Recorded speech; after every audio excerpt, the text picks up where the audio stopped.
કરંથીઓનો પહેલો પત્ર તેનો 11મો અધ્યાય 17મા વચનથી અંત સુધી પ્રભુના પવિત્ર મેજ વિશે શિક્ષણ આપવામાં આવ્યું છે. પ્રભુમાં પ્રિયવાલાઓ, આ પવિત્ર મેજ આપણા માટે આશીર્વાદ સમાન છે, કેમ કે પ્રભુ તરફથી એ આપવામાં આવ્યું છે. પાઉલ કહે છે કે પ્રભુ તરફથી મને મળ્યું છે ને મેં તમને સોંપી દીધું છે. પ્રભુ એ તો આપણા પિતા છે, આપણા દેવ, આપણને પ્રેમ કરનાર. અને એક બાપ પોતાના બાળકને એના માટે જે સારું છે, શ્રેષ્ઠ છે, એ જ આપે. જો એ પરમ પવિત્ર પરમેશ્વર તરફથી મળેલી આ અદ્ભુત અમૂલ્ય ભેટ છે, તો ચોક્કસ તે આશીર્વાદિત છે. ચોક્કસ આપણા માટે બહુ બધા આશીર્વાદો લાવનાર એ ભેટ. પણ પાઉલ કરંથની મંડળીને એમ કહે છે, ધ્યાન રાખજો, કાળજી લેજો, સાવચેત થજો. પરમેશ્વરે આપેલી આ ભેટ, એનું રહસ્ય, એનું મર્મ, એનો ભેદ જાણ્યા વગર જો તમે એમાં સામેલ થાઓ છો, તો એ ખાધાથી કે પીધાથી તમે અપરાધી ઠરો છો. એ જ પવિત્ર મેજ કે જે આશીર્વાદ સ્વરૂપમાં આપણને આપવામાં આવી છે, એ જ આપણા માટે શ્રાપરૂપ બને છે. અને માટે આની પવિત્રતા, એની ગંભીરતા, એનું રહસ્ય, એનું મર્મ, એનો ભેદ જાણવું બહુ જરૂરી બની જાય છે. વર્ષો પહેલાંની એક સ્થિતિની વાર્તામાં મેં વાંચી હતી. જૂના સમયમાં આપણા દેશમાં ખેતી પર નભતો આપણો દેશ, એક કુટુંબ ગામડામાં રહેતો હતો ને એમની પાસે સારી એવી ખેતી હતી. બાપ, દીકરા અને એક નાનકડું પરિવાર. 2-3 વર્ષ દુકાળના ગયા, એના કારણે ખેતીમાં કશું પાક્યું નહીં. તો પિતાએ વિચાર કર્યો કે હવે ઘર ચલાવવું કેવી રીતે. ઘરમાં એમના પત્ની એટલે દીકરાના મમ્મી, એમના મમ્મી અને દીકરો, ખાવા કાંઈક તો જોઈએ. એટલે પિતાએ કુટુંબ સાથે બેસીને નક્કી કર્યું કે હવે દુકાળના વર્ષોમાં ખેતીમાં કાંઈ આપણને પ્રાપ્ત થાય એવું નથી, તો હું શહેરમાં જઉં, મોટી સિટીમાં જવું અને ત્યાં કંઈક નોકરી ધંધો કરું અને આવક મેળવું કે જેથી કરીને આપણા કુટુંબનું ભરણ પોષણ થાય. અને પિતા કુટુંબની રજા લઈને, વિદાય લઈને શહેરમાં જાય છે. ભાઈ શહેરમાં આવે છે. પ્રભુએ એને સાથ આપ્યો. એક થોડોક સમય ક્યાંક નોકરી કરે છે, થોડા પૈસા ભેગા કરે છે અને પછી એક નાનકડી દુકાન કરે છે. બિઝનેસ સારો ચાલ્યો, દુકાન આશીર્વાદિત થઈ, બહુ બધું ભેગું થયું. ભાઈ જ્યાં રહેતા હતા એની બાજુમાં જ શહેરમાં એક બેંક હતી અને ભાઈએ જે કંઈ આવક થતી હતી એ બેંકમાં જમા કરવાનું શરૂ કર્યું અને બેંકમાં બહુ મોટી રકમ એમણે જમા કરી. એક સમય એવો આવ્યો કે એ ભાઈને અચાનક હાર્ટ એટેક આવ્યો અને ભાઈ તો ગુજરી ગયા. પણ મરતા પહેલા એમણે ગામડે પોતાના દીકરાને કાગળ લખ્યો હતો અને પત્રમાં એવું જણાવ્યું હતું કે બેટા, આ મારું એડ્રેસ છે, શહેરમાં હું જ્યાં રહું છું એ જગ્યાનું, અને એની બાજુમાં એક બેંક છે કે જ્યાં મેં તમારા માટે બહુ મોટી રકમ જમા કરી રાખી છે. તું શહેરમાં આવીને એ રકમ મેળવી લેજે. હવે પિતાના મૃત્યુ પછી ભાઈએ ગામડાની જે કંઈ વિધિ કે ક્રિયા કરવાની હોય એ પૂર્ણ કરીને પછી દીકરાએ વિચાર્યું કે ચાલો, મારા બાપાએ એડ્રેસ લખ્યું છે એ પ્રમાણે પૂછતા પૂછતા જઈશ. એ પોતે તો અભણ હતા, પણ પૂછતા પૂછતા જશે અને એવું વિચાર્યું કે ત્યાં જઈને મારા બાપાએ જ્યાં પૈસા મૂક્યા છે એ પૈસા હું લઈ આવું. શહેરમાં જાય છે, કાગળ બતાવીને એડ્રેસ સુધી પહોંચે છે. બેંકની આગળ આવીને ઊભા રહે છે અને બધાને કોઈકને પૂછ્યો હશે કે આ બેંક આ શું છે, તો આ બેંક છે એમ. પછી એ દીકરો બેંકની ચારે બાજુ આંટા મારે છે, અંદર જાય છે, બહાર આવે છે, શોધ્યા કરે છે કે મારા બાપાએ એ પૈસા મૂક્યા ક્યાં છે, કે ક્યાં કયા બોક્સમાં મૂક્યા છે, કઈ જગ્યાએ થેલી મૂકી હશે, શોધ્યા કરે છે. કેમ કે એને ખબર નહીં બેંકમાંથી પૈસા કઈ રીતે ઉપાડવા. બાપાએ બહુ મોટી રકમ ત્યાં જમા કરી છે, બેંક સુધી પહોંચી પણ ગયો છે, પણ એને ખબર નથી કે કઈ રીતે બેંકમાંથી પૈસા ઉપાડી શકાય. અને માટે એ બેંકની આજુબાજુ ફર્યા કરે છે અને શોધ્યા કરે છે કે એ પૈસા ક્યાં મૂક્યા છે મારા બાપાએ, કે હું જઈને એ લઈ શકું. પ્રભુમાં પ્રિય વાલાઓ, તમારી ને મારી અને ઘણા બધા ખ્રિસ્તી વિશ્વાસ ધરાવનાર લોકોની આવી સ્થિતિ છે. પ્રભુ ઈસુ ખ્રિસ્તે આપણા માટે બહુ જ મોટી એમાઉન્ટ આશીર્વાદ સ્વરૂપે, એ એમાઉન્ટને શાંતિનું નામ આપી શકો, એ એમાઉન્ટને સાજાપણાનું નામ આપી શકો, એ એમાઉન્ટને તમે પાપોની માફીનું નામ આપી શકો, ઉદ્ધારની વાત કરી શકો, ભરપૂર જીવનની વાત કરો. એ બધું જ પિતાના બેંકમાં જમા કરાવ્યું છે. અને બાઇબલમાં એવા ઘણા બધા પ્રોમિસીસ મળે છે કે જ્યાં પ્રભુએ આશીર્વાદની વાત કરી છે. અને આપણે આ આશીર્વાદ જે લખેલા છે એને લઈને ફર્યા કરીએ છીએ. એ કેવી રીતે મેળવવા, એ કેવી રીતે આપણે પામવા, એની રીત આપણને ખબર નથી. એના કારણે એ આશીર્વાદોથી વંચિત રહ્યા છીએ. બાઇબલમાં ઘણા બધા આશીર્વાદો, પ્રભુ ઈસુ ખ્રિસ્તે આપણા માટે ઘણા બધા આશીર્વાદો, પ્રોમિસીસ આ બેંકમાં જમા કરાયા છે. અને આપણને કહ્યું છે કે તમે એમાંથી લઈ લો. પણ આપણને પદ્ધતિ નહીં ખબર હોવાના કારણે એ પ્રોમિસીસ કે એ વચન લઈને ફર્યા કરીએ છીએ અને આશીર્વાદથી નજીક હોવા છતાં આશીર્વાદથી વંચિત રહી જઈએ છીએ. તો કેવી રીતે એ આશીર્વાદ, એ પ્રોમિસીસને આપણે આપણા જીવનમાં એપ્લાય કરી શકીએ છીએ, એ વાત આજે આપણે જોવાનો પ્રયત્ન કરીશું.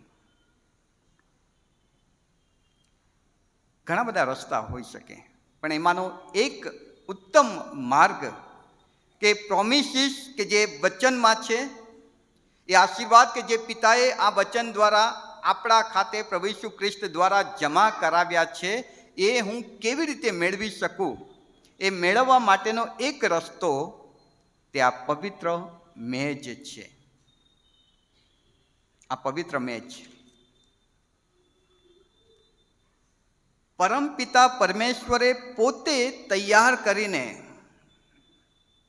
આપણી સમક્ષ આ મેજ રજૂ કરી છે, કે જેને લેવાથી, જેને પામવાથી આપણે આપણા જીવનમાં એ ઘણા બધા આશીર્વાદો, એની દયા, એની કૃપા, એનો પ્રેમ, એની માફી, એનું ભરપૂરીપણાનું જીવન આપણે મેળવી શકીએ છીએ. કેવી રીતે? તો આ પ્રભુ ભોજનના સંસ્કારને આપણે જ્યારે લઈએ છીએ ત્યારે એ સમજીએ કે આ એક ફક્ત સંસ્કાર નથી, આ એક ફક્ત પ્રણાલિકા નથી, આ એક ફક્ત રૂઢિ નથી, આ એક ફક્ત વિધિ નથી. એ બહુ જ મોટો આશીર્વાદ મેળવવા માટેનો માર્ગ છે. પ્રભુ ભોજનના પવિત્ર સંસ્કારમાં જો તમે જોશો તો બે મુખ્ય તત્વ આપણે જોઈએ છીએ. રોટલી કે જે ખ્રિસ્તનું ભંગાયેલું શરીર છે, અને દ્રાક્ષરસ કે જે ખ્રિસ્તનું વેવડાવેલું લોહી છે. અને પ્રભુ ઈસુ ખ્રિસ્તે પોતે કહ્યું કે તમે જ્યારે જ્યારે એકઠા થાવ ત્યારે ત્યારે આ રોટલી અને દ્રાક્ષારસ લેજો, મારા આવતા સુધી એ કરજો, કેમ કે મારી યાદગીરીમાં તમારે કરતા રહેવાનું છે. અને માટે શરૂઆતથી જ મંડળી એ કરતી આવી છે, આપણે પણ કરીએ છીએ. કરંથની મંડળી પણ આ કરતી હતી. પણ કરંથની મંડળી જ્યારે આ પવિત્ર સંસ્કારમાં સામેલ થતી હતી ત્યાં કંઈક પ્રોબ્લેમ હતો, કંઈક મુશ્કેલી હતી કે જેથી એ પવિત્ર મેજ આશીર્વાદને બદલે મંડળીના ઘણા બધા લોકોને માટે શ્રાપરૂપ બની ગયું. અને માટે કરંથની મંડળીના પાઉલ પ્રેરિતે લખેલો પહેલો પત્ર તેનો 11મા અધ્યાયની 17મી કલમ તમે જુઓ, ત્યાં એ પ્રમાણે લખ્યું છે. 17મી કલમથી આગળ આપણે જોઈએ છે, પાઉલ એમ કહે છે કે હું તમારા વખાણ કરતો નથી, કેમ કે તમે સુધારાને સારું નહીં પણ બગાડને સારું એકઠા થાવ છો. અને માટે આ મેજ તમને આશીર્વાદ આપવાના બદલે તમારા માટે શિક્ષા લાવનાર બની જાય છે. હિન્દીમાં બહુ સરસ વચન છે આ, તુમ્હારા ઇકટ્ઠા હોના ભलाई નહીં કિંતુ હાનિ કરતા હો ગયા હૈ. તમે આ લો છો સારું છે, પણ એનો આશીર્વાદ નથી મળતો, એના બદલે એ બીજું જ કંઈક પરિણામ લાવી રહ્યું છે. એનો અર્થ એ થયો કે આ પવિત્ર મેજ બે પરિણામ લાવે છે. આના લેવાથી બે પરિણામ આવશે. એક, કાં તો એ મેજ હું યોગ્ય રીતે લઉં છું તો મારા માટે આશીર્વાદ લાવનાર બની જાય છે, પણ જો હું અયોગ્ય રીતે લઉં છું તો એ જ મેજ મારા માટે શ્રાપ લાવનાર, શિક્ષા લાવનાર બની જાય છે. પહેલો કોરિન્થી 11મો અધ્યાયને 29મી કલમમાં પાઉલ કહે છે, કેમ કે પ્રભુના શરીરનો ભેદ જાણ્યા વગર જે ખાય છે તથા પીએ છે તે ખાધાથી તથા પીધાથી પોતાને શિક્ષાપાત્ર ઠરાવે છે. ભેદ જાણ્યા વગર. યુનાની ભાષામાં આ ભેદ શબ્દને માટે ડાઇક્રેનો શબ્દ ઉપયોગમાં લેવામાં આવે છે. એનો મતલબ કે રહસ્યને સમજવું, ભેદ મર્મ કે એમાં રહેલો ઊંડાણનો જે અર્થ છે તે સમજવું. જેમ કોઈ બેન અનાજમાંથી કાંકરા જુદા પાડે, અનાજમાં ઘણી વખત કાંકરા ભેગા હોય, અત્યારે તો બહુ સારી વ્યવસ્થામાં આપણને એવું નથી જોવા મળતું, પણ પહેલાં જૂના જમાનામાં તમે જુઓ તો કરિયાણા દુકાનમાંથી અનાજ લાવો તો પછી એને સાફ કરવું પડે. અને જેમ એમાં કાંકરા અને અનાજ અલગ પાડવામાં આવે, એવી રીતે આ પવિત્ર મેજનો આશીર્વાદ કઈ રીતે છે, અને જો એ પ્રમાણે પ્રોપર નથી લેતા તો શ્રાપ કઈ રીતે છે તેને અલગ પાડીને જોજો. પાઉલ મંડળીને એમ કહેવા માંગે છે. આ રહસ્ય, આ મર્મ. અને માટે એ રોટલી અને દ્રાક્ષારસ બંને અલગ અલગ કાર્ય પ્રગટ કરે છે. જ્યારે આપણે રોટલી ભાંગીને ખાઈએ છીએ ત્યારે આપણા શરીરના સાજાપણા માટે, આપણી મુક્તિને માટે પ્રભુ ઈસુનું ભંગાયેલું શરીર તરીકે લઈએ છીએ, અને જ્યારે દ્રાક્ષારસ લઈએ છીએ ત્યારે આપણા પાપોની માફીને માટે ઈસુનું વેવડાવેલું લોહી આપણે જાહેર કરીએ છીએ. આ બે સિવાય ત્રીજી પણ એક રહસ્ય છે. આ સામાન્ય ભોજન સંગત નથી, અને ત્યાં આપણે ભૂલ કરીએ છીએ. આપણે ખ્રિસ્તી વ્યક્તિ તરીકે જાણીએ છીએ કે આ રોટલી એ ઈસુનું ભંગાયેલું શરીર છે. આપણે ખ્રિસ્તી વ્યક્તિ તરીકે જાણીએ છીએ કે આ પ્યાલામાં જે દ્રાક્ષ રસ છે એ દ્રાક્ષનો રસ નથી, પણ ખરેખર તો એ પ્રતીક છે ઈસુનું વેવડાવેલા પવિત્ર લોહીનું, અને માટે એ ઈસુનું પવિત્ર લોહી છે. આ જાણીએ છીએ, પણ ત્રીજી જે બાબત જાણવી જોઈએ કે જે જાણ્યા છતાં અજાણ્યા બનીને આપણે કરીએ છીએ તે એ કે આપણે આ પવિત્ર મેજને સામાન્ય ભોજનને લઈએ છીએ એ રીતે લઈએ છીએ. કરંથની મંડળીમાં આ જ પ્રોબ્લેમ હતો. તેઓ ભોજન માટે એકઠા થતા હતા ત્યારે જાણે સામાન્ય ભોજન હોય એમ. પાઉલ અહીં આગળ કહે છે કે કેટલાક શ્રીમંત લોકો, ધનવાન લોકો, આગળ પડતા લોકો પેટ ભરીને ખાઈ જતા હતા અને ગરીબ લોકો રહી જતા હતા. કેમ કે એમને એમ કે આ તો જેમ આપણે ખોરાક લઈએ છીએ એ રીતનું છે.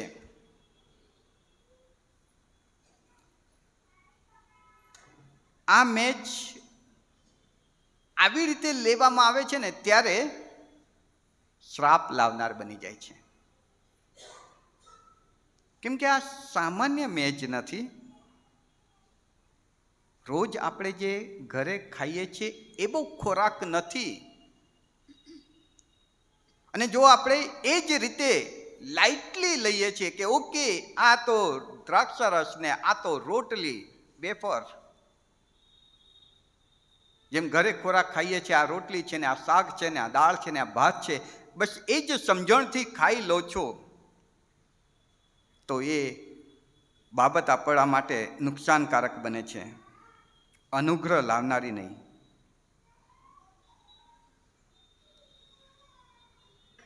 બીજી બાજુ એની એ પણ છે કે જો સમજીને વિચારીને ભેદ રહસ્યને જાણીને એની ગંભીરતા જાળવતા, એની પવિત્રતા જાળવતા, એમાં રહેલા રહસ્યને સમજતા, મગજમાં વિચારતા આપણે જ્યારે પવિત્ર મેજ લઈએ છીએ ત્યારે આપણા માટે એ મેજ આશીર્વાદ લાવનાર બની જાય છે, અનુગ્રહ લાવનાર બની જાય છે. કેમ કે આપણે જાણીએ છીએ કે પ્રભુ ઈસુ ખ્રિસ્તે વધસ્તંભ ઉપર આપણા માટે પોતાનો જીવ આપ્યો. આ રોટલી એ ઈસુનું વધસ્તંભ પર ભાંગવામાં આવેલું શરીર છે. આ પ્યાલો એ ઈસુએ વધસ્તંભ પર વેવડાવેલું પવિત્ર લોહી છે. અને એમાં શું આશીર્વાદ છે તેને જાણવું જોઈએ આપણે. જો તમે જાણશો તો તમને એમ લાગશે કે ખરેખર આ તો બહુ મોટી વાત છે. મારી સાથે તમે કાઢી શકો યશાયા પ્રબોધકનું પુસ્તક, તેનો 53મો અધ્યાય, યશાયા 53.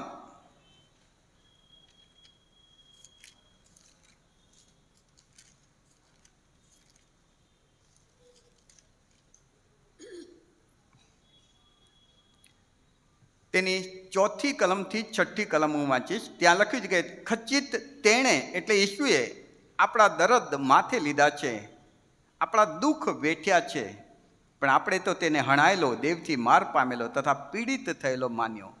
પણ આપણા અપરાધોના લીધે તે વિંધાયો, આપણા પાપોના લીધે તે કચડાયો. આપણને શાંતિ પ્રાપ્ત કરાવવાને માટે તેને શિક્ષા થઈ ને તેના સોળથી આપણને સાજા પણ મળ્યું છે. અને યહોવાએ તેના પર આપણા સર્વના પાપનો ભાર મૂક્યો છે. પ્રભુ ઈસુ ખ્રિસ્તે વધસ્તંભ પર પોતાનો જીવ આપીને આપણા માટે કેટલું બધું એ પિતાના બેંકમાં જમા કરાવ્યું છે. કેટલી મોટી એમાઉન્ટ, કેટલો મોટો આશીર્વાદ. આપણા દુઃખ એણે લઈ લીધા છે. અને જ્યારે આ લઈએ છીએ ત્યારે એ વિશ્વાસ આપણે કરીએ કે ઈસુએ મારું દુઃખ લઈ લીધું છે.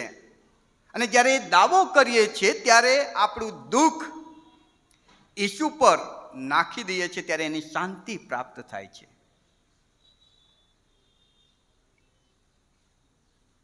આપણું દર્દ ઘણી વખત માણસ એવી સ્થિતિમાં મુકાઈ જાય છે ને, એને એમ લાગે છે કે મને કોઈ સમજતું નથી. ઈસુ કહે છે કે તારું એ દર્દ તું ન કોઈને કહી શકે એવું દર્દ પણ મેં મારા માથે લઈ લીધું છે. તું આ લઈને મારી શાંતિને સ્વીકાર.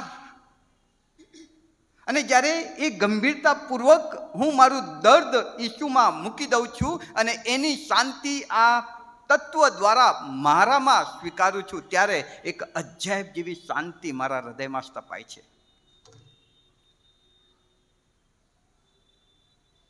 તેના સોળથી મને સાજાપણું મળ્યું છે.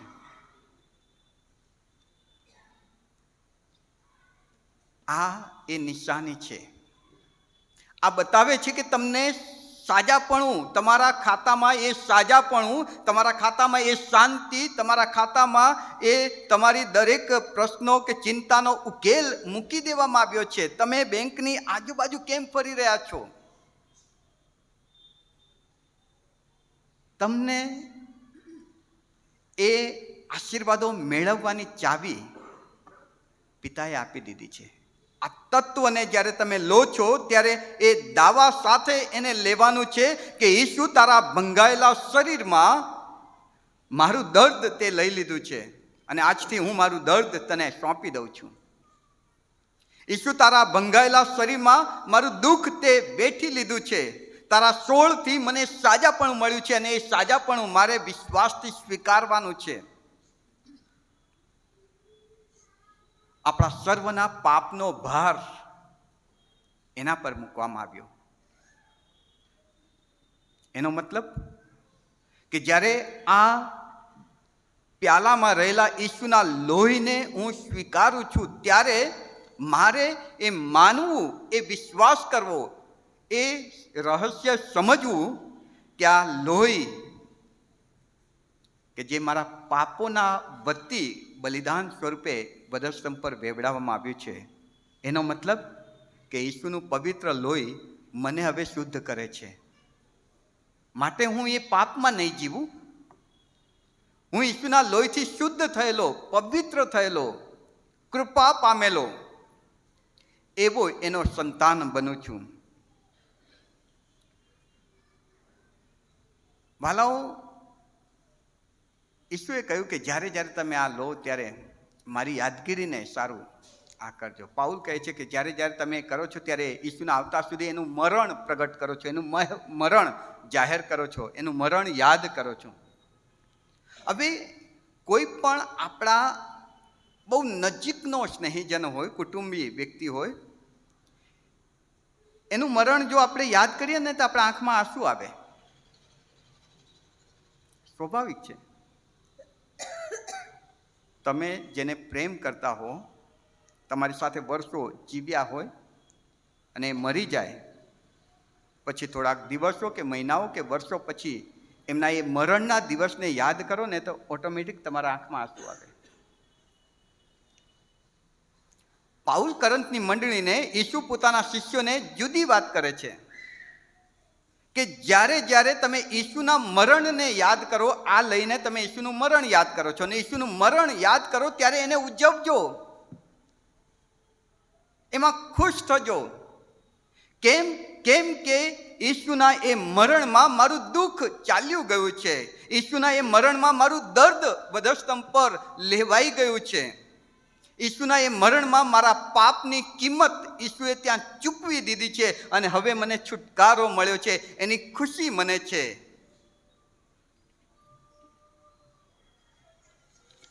પ્રભુ ઈસુ ખ્રિસ્તો 33 વર્ષની ઉંમરે સમથિંગ, કદાચ 30-33 વર્ષ, કદાચ 30 થી 35 વર્ષની વચ્ચેની વય હશે, મૃત્યુ પામ્યા. જુવાન જોત વ્યક્તિ. એને યાદ કરીને તો માતા મરિયમ રડતા હશે. મારો જુવાન જોધ દીકરો આવી ક્રૂર રીતે મૃત્યુ પામ્યા. પણ ઈસુએ એમને કહી દીધું હતું, તમે રડતા નહીં. મારું મરણ જ્યારે જ્યારે તમે યાદ કરો, ખુશી મનાવજો. કેમ કે મારા મરણમાં તો તમને શાંતિ પ્રાપ્ત થઈ છે. મારા મરણમાં તો તમારા સાજાપણાની વાત આવે છે. મારા મરણમાં તો તમારા બધા જ પ્રશ્નો મેં લઈ લીધા છે. શેતાની ગુલામીમાંથી તમને આઝાદ કરાવ્યા છે. એને ઉજવજો. અને માટે આ પવિત્ર મેજ માટે બીજો પણ એક શબ્દ વપરાય છે, યુનાની શબ્દ યુખારિસ્ટ. યુખારિસ્ટ એનો મતલબ આભાર સ્તુતિ કરવી. જ્યારે જ્યારે આની પાસે આવો, આભાર સ્તુતિ કરો કે હો પિતા, તમારા નામને ધન્યવાદ કે તમે આ પવિત્ર મેજમાં મારા માટે કેટલું મોટો આશીર્વાદ રાખી મૂક્યો છે. કેમ કે ઈસુમાં મને હવે શાંતિ પ્રાપ્ત થાય છે, ઈસુમાં મને માફી પ્રાપ્ત થાય છે, ઈસુમાં મારા દરેક પ્રકારના આશીર્વાદો સમાયેલા છે. અને માટે જ્યારે આ રોટલી આપણે લઈએ છીએ અથવા પ્યાલો લઈએ છીએ ત્યારે એક પ્રબોધકીય ચિહ્ન બની જાય છે. ભવિષ્યવાણી યુક્ત કૃત્ય. અદ્રશ્ય આશીર્વાદ મેળવવા માટેની આ દ્રશ્ય નિશાની. આમ તમે જોવા જાઓ તો આ બહુ સામાન્ય કામ લાગે. બસ અહીં થોડીક પ્રાર્થનાઓ થાય છે, ત્યારબાદ પાસ્ટોરેટ કમિટીના સભ્યોને કહેવામાં આવે છે કે જઈને પીરસો, અને પાસ્ટોરેટ કમિટીના સભ્યો આવે છે, તમારા હાથમાં રોટલી મૂકે છે, તમારા હાથમાં પ્યાલો આપે છે, તમે ખાઓ છો અને પીઓ છો. આમ જોવા જાઓ તો સામાન્ય વિધિ, સામાન્ય વાત. પણ વાલાઓ, જ્યારે તમે આ કરો છો ત્યારે આ તો એક નિશાની છે. એ સામાન્ય લાગતી ક્રિયા જ્યારે એના રહસ્યને જાણીને, એના મર્મને સમજીને, એના ભેદને સમજ્યા પછી વિશ્વાસથી હું લઉં છું, ત્યારે મારા માટે આત્મિક દુનિયામાં બહુ મોટો આશીર્વાદ જાહેર કરે છે. આત્મિક જીવનમાં એ બહુ જ મોટો આશીર્વાદ જાહેર કરે છે. આ એક નિશાની છે, આ દ્રશ્ય કૃત્ય છે. એ દ્રશ્ય કૃત્યો કરીને હું અદ્રશ્ય આશીર્વાદ મેળવું છું. તમે જુઓ, જૂના કરારમાં એક બનાવ યાદ આવે છે. અમાલિકીઓ સાથે ઇઝરાયલનું યુદ્ધ જ્યારે ચાલતું હતું અને યહોવાએ કહ્યું કે મૂસા, એક કામ કરજો, તમે એક પર્વત પર ઊભા રહેજો અને તમારા હાથમાં લાકડી લઈને આમ તમારા હાથ ઊંચા રાખજો. જ્યાં સુધી તમારો હાથ ઊંચો રહેશે ત્યાં સુધી ઇઝરાયલ પ્રજા જીતશે, અને તમારો હાથ નીચે થશે તો અમાલિકીઓ જીતશે. હવે મૂસા એક પર્વત પર ઊભો રહે છે, લાકડી હાથમાં લઈને હાથ ઊંચા રાખે છે. મૂસા લડાઈ નથી કરી રહ્યો. આ તો એક દ્રશ્ય નિશાની છે. મૂસા પોતાના હાથ ઊંચા રાખીને બસ ઊભો છે. બાકીનું કામ તો પ્રભુ યહોવા કરી રહ્યા છે. આ દ્રશ્ય નિશાની છે વિજયની, જીતની, અમાલિકીઓના હારની. આ નિશાની છે. મૂસાએ ફક્ત એ ઊંચે પકડી રાખ્યું, હાથ ઊંચા રાખ્યા. આ જ્યારે લઈએ છીએ ત્યારે આપણે દ્રશ્ય નિશાની છે, અને એમાં આપણે આપણા આશીર્વાદો જાહેર કરીએ છીએ. આપણા ખાતામાં પ્રભુ ઈસુ ખ્રિસ્તે જમા કરાવેલા એ અદ્ભુત અમૂલ્ય ખજાનાને મેળવીએ છીએ. અને માટે વાલાઓ, જ્યારે આ પવિત્ર મેજ પાસે તમે આવો છો ત્યારે સમજી વિચારીને આવો. જ્યારે રોટલી હાથમાં લો ત્યારે કહેજો, પ્રભુ, મારું દુઃખ તે તારા પર લઈ લીધું છે. પ્રભુ, મારું દર્દ તે વેઠી લીધું છે. પ્રભુ, તારા સોળથી મને સાજાપણું મળ્યું છે. તે મારા પાપનો ભાર પોતે ઉચકી લીધો છે અને તે મને હવે શૈતાનની ગુલામીમાંથી, મરણમાંથી આઝાદ કર્યો છે. અને વિશ્વાસથી હવે હું લઉં છું. હવે હું દુઃખી નહીં રહું. હવે હું એ દર્દને મહેસૂસ નહીં કરું. હવે હું એ મારા પાપનો ભાર લઈને નહીં ફરું. હવે હું વિશ્વાસથી જાહેર કરું છું કે મારા પ્રભુએ મને માફી આપી છે. મારા પ્રભુની શાંતિ મારામાં છે. મારા પ્રભુનો આશીર્વાદ મને પ્રાપ્ત થયો છે.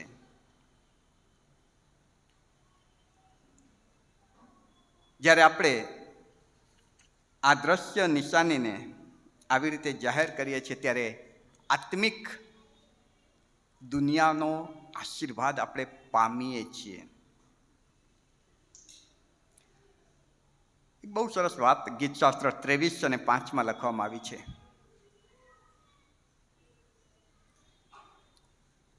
મારા શત્રુઓના દેખતા તે મારે વાસ્તે. શૈતાન આ મારા જીવનમાં દુઃખ લાવવાનો પ્રયત્ન કરે છે. શૈતાન મારા જીવનમાં અશાંતિ લાવવાનો પ્રયત્ન કરે છે. શૈતાન મારા પાપને યાદ કરાવીને મને તોડી નાખવાનો પ્રયત્ન કરે છે.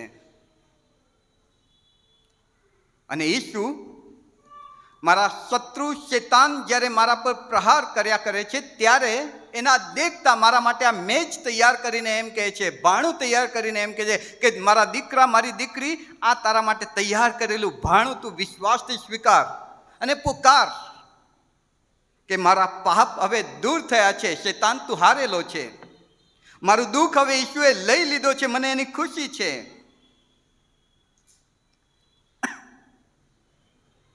મારા શત્રુઓના દેખતા, એ શૈતાન શત્રુના દેખતા પિતાએ પ્રભુ ઈસુ ખ્રિસ્તમાં આ પવિત્ર મેજ આપણા માટે ઉપલબ્ધ બનાવી. ગીતશાસ્ત્ર 91 શૈતાન શત્રુ મારા પર કેવા કેવા હુમલા કરે છે તમે વાંચશો તો તમને લાગશે કે ઓ વાત સાચી છે. ગીતશાસ્ત્ર 91 બધું નથી વાંચતા પણ 5મી 6ઠ્ઠી કલમ વાંચીએ. રાત્રે જે ધાસ્તી લાગે છે તેથી, અથવા દહાડે ઉડનાર તીરથી, અંધારામાં ચાલનાર મરકીથી, કે બપોરે મહામારીથી. શૈતાન રાત્રિની ધાસ્તી, દહાડે ઉડનાર તીર, અંધારામાં ચાલનાર મરકી, બપોરની મહામારી, આવા બધા હુમલા મારા પર કર્યા કરે છે. અને એ સર્વ પરિસ્થિતિમાં પિતા આપણા માટે શું કરે છે? મારા શત્રુઓના દેખતા પિતા મારા વાસ્તે આ ભાણું તૈયાર કરે છે. અને જ્યારે જ્યારે આ ભાણામાંથી હું એ લઉં છું ત્યારે હું શૈતાનને હરાવું છું.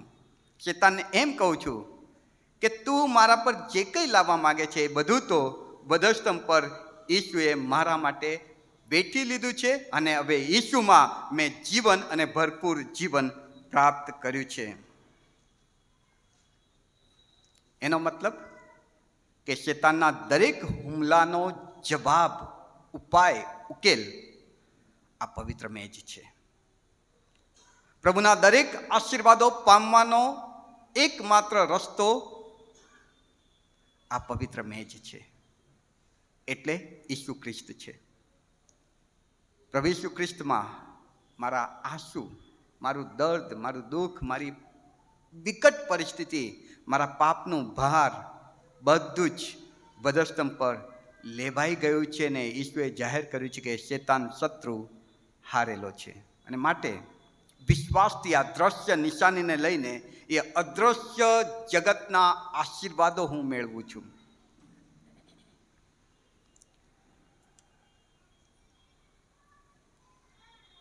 જેમ આ કેવી રીતે વિશ્વાસથી એ સમજો, જેમ એદનવાડીમાં આદમ અને હવા એમણે આજ્ઞા ભંગ કરી, એના કારણે તેમના જીવનમાં શ્રાપ આવ્યો. પૃથ્વી શાપિત થઈ, મરણનો પ્રવેશ થયો. આદમ અને હવાના કારણે પાપ આવ્યું, પાપના કારણે શ્રાપ આવ્યો, શ્રાપના કારણે બધા શાપિત થયા. સિમ્પલ છે. તો એ જ રીતે ઈસુના કારણે પાપ દૂર થયું. એ જ રીતે ઈસુમાં બધા આશીર્વાદિત થયા. એ જ રીતે ઈસુમાં એ તમામ આશીર્વાદો જે એદનવાડીમાં આદમ હવાએ આજ્ઞાભંગ કરીને ગુમાવ્યા તે આપણને પ્રાપ્ત થાય છે. બહુ જ સિમ્પલ છે, બહુ સાદું ગણિત, પણ એમાં ભરપૂર વિશ્વાસ હોવો જોઈએ. હું પાપી છું આદમ હવાના પાપના કારણે, એ આપણે કબૂલ કરીએ છીએ, પણ ઈસુમાં હું પવિત્ર થયો છું, ઈસુમાં મારા પર કૃપા થઈ છે, એ જાહેર નથી કરતા.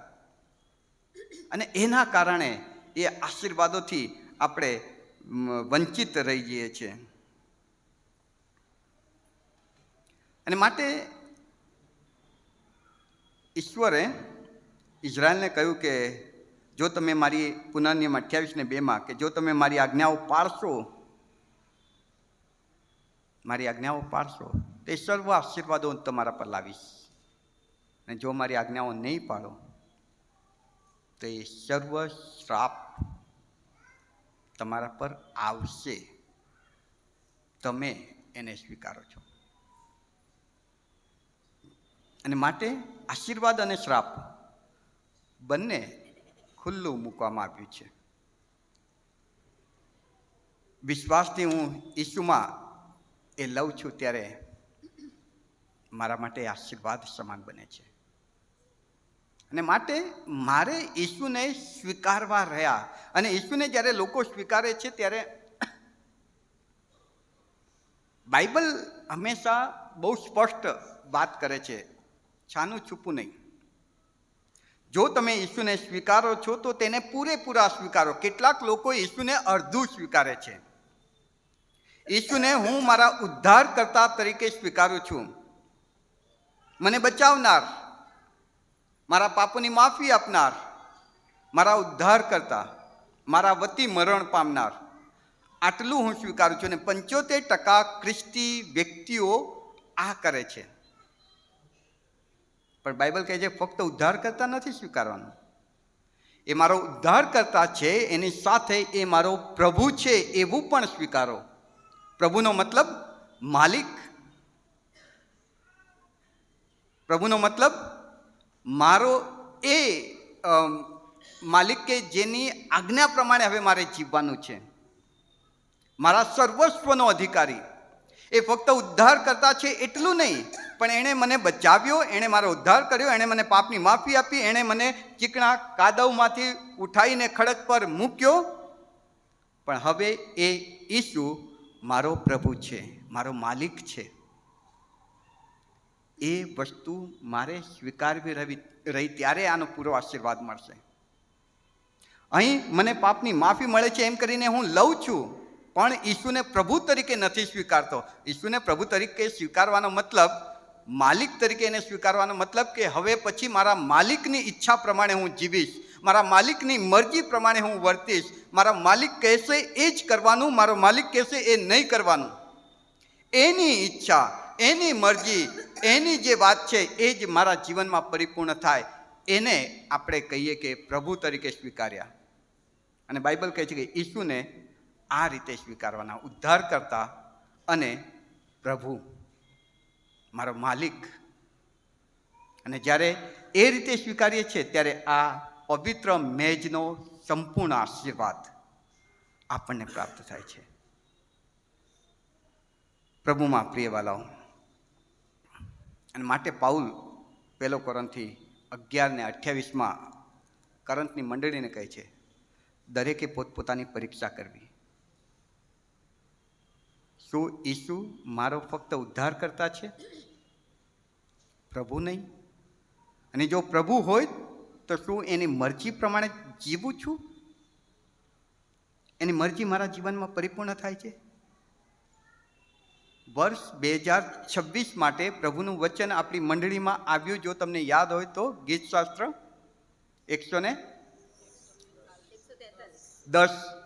110મી કલમ બોલો. હે પ્રભુ, તારી મરજી પ્રમાણે વર્તવાનું મને શીખવ, કેમ કે તું મારો દેવ છે, તું મારો ઉદ્ધાર કરતા છે, તો હવે મારો માલિક પણ છે, અને માલિક છે તો તારી મરજી મારામાં પરિપૂર્ણ કર.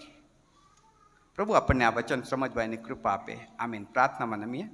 પવિત્ર પરમેશ્વર, કૃપાળુ દેવ, તમારો ખૂબ આભાર માનીએ છીએ. તમે કેટલા બધા પ્રેમાળ પિતા છો, અને માટે અમે જ્યારે પાપમાં હતા, શેતાનના ગુલામીમાં હતા, દુઃખ, આંસુ, મરણ અને અંધકારની છાયામાં હતા, ત્યારે પ્રભુ ઈસુ ખ્રિસ્તમાં તમે અમારા પર પ્રેમ કરીને ઈસુનું બલિદાન વધસ્તંભ પર આપ્યું.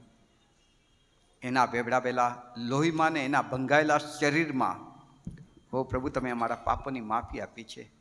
હો પ્રભુ, તમે અમારો ઉદ્ધાર કર્યો છે, તમારી શાંતિ અમને આપી છે, એમના સોળથી અમને સાજાપણું મળ્યું છે. અમારા દુઃખ ને દર્દ એણે પોતાના માથે લઈ લીધા છે.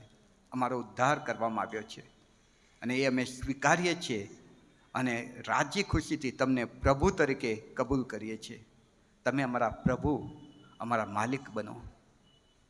આજથી અમારી નહીં પણ તમારી ઈચ્છા અમારા જીવનમાં પરિપૂર્ણ કરો. ઈશ્વરના નામમાં આમેન.